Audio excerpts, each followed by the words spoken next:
Gbagbo est un faux panafricaniste.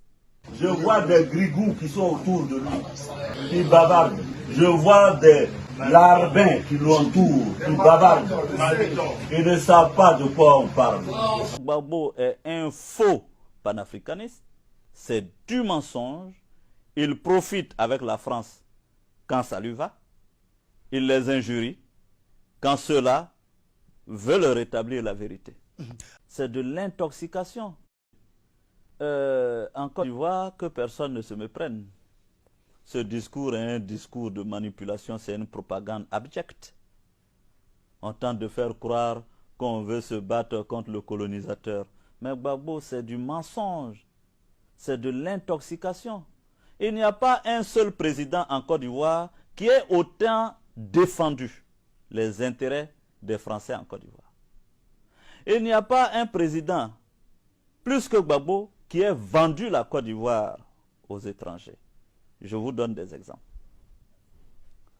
Premièrement, le port de la Côte d'Ivoire, contre toute attente, c'est M. Gbagbo qui l'a vendu à M. Bolloré, qui est français. Comment vendu comment? Ben, le port de Côte d'Ivoire, il y a une convention de concession de l'activité portuaire de l'État de Côte d'Ivoire à M. Bolloré. Comme dans tous les pays, au Sénégal c'est la même chose. Au Sénégal, le port c'est plutôt Dubaï Port. C'était Bolloré avant. Oui, mais c'est Dubaï Port. Oui. Au moins vous avez fait votre révolution à ce niveau. Mais Gbagbo, lui qui crie sur tous les toits qu'il est contre la France, pourquoi a-t-il renouvelé la convention à Bolloré? Alors qu'il y a bien meilleure offre. Mais mieux, l'électricité et l'eau. Monsieur Gbagbo, la convention de concession, c'est avec Bouygues. Et je peux vous citer à foison autant d'intérêts français que M. Gbagbo a protégés en Côte d'Ivoire. Mais allons-y plus concrètement. M. Gbagbo, pendant la campagne électorale de 2010, M. Gbagbo, le savez-vous, a reçu le soutien manifeste et concret de camarades du Parti socialiste français. On a vu M. Diaglang, au cours de la campagne électorale de Gbagbo, prendre la parole publiquement pour faire campagne pour Gbagbo. On a vu Christophe Cambadelis faire campagne pour Gbagbo. Ne parlons pas de Guy Laberty, qui a élu domicile au domicile de M. Gbagbo. Tous ceux-là sont des Français. Pire, la maison de communication qui a travaillé sur la stratégie de communication de M. Gbagbo, c'est bien Euro RSCG, n'est-ce pas? C'est une maison de communication française. Lui qui aime tant le panafricanisme, le chantre de l'africanité. Pourquoi c'est une maison de communication française prend-il pour faire sa campagne? Mais je ne m'arrête pas là.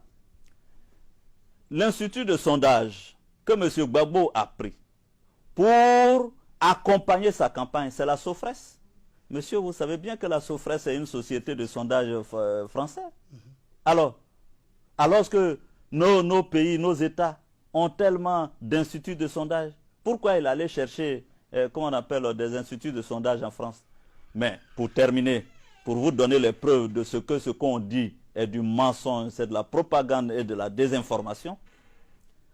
Quand M. Gbagbo a voulu défendre donc le fait qu'il avait été élu et proclamé par le Conseil constitutionnel, quels sont les avocats qu'il a pris?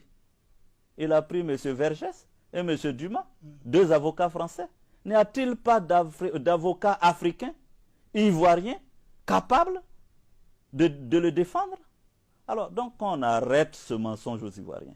M. Gbagbo est l'homme de la France.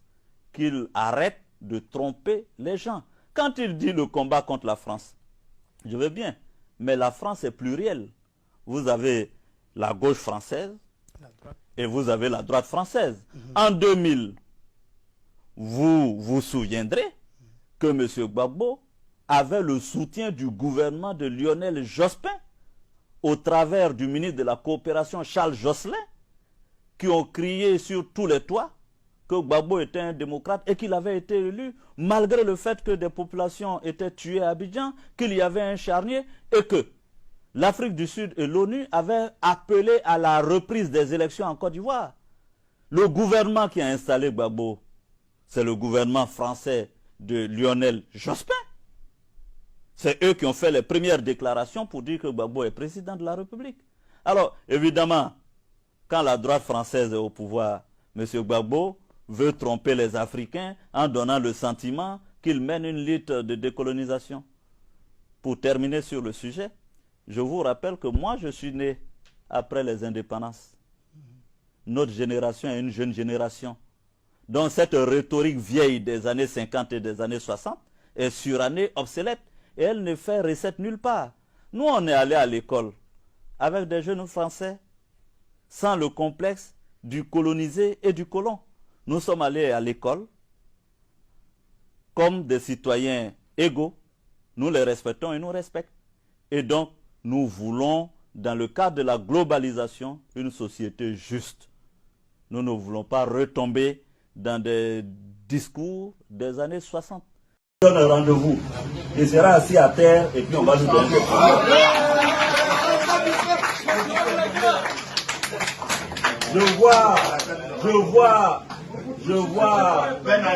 Je vois des grigous qui sont autour de lui, qui bavardent.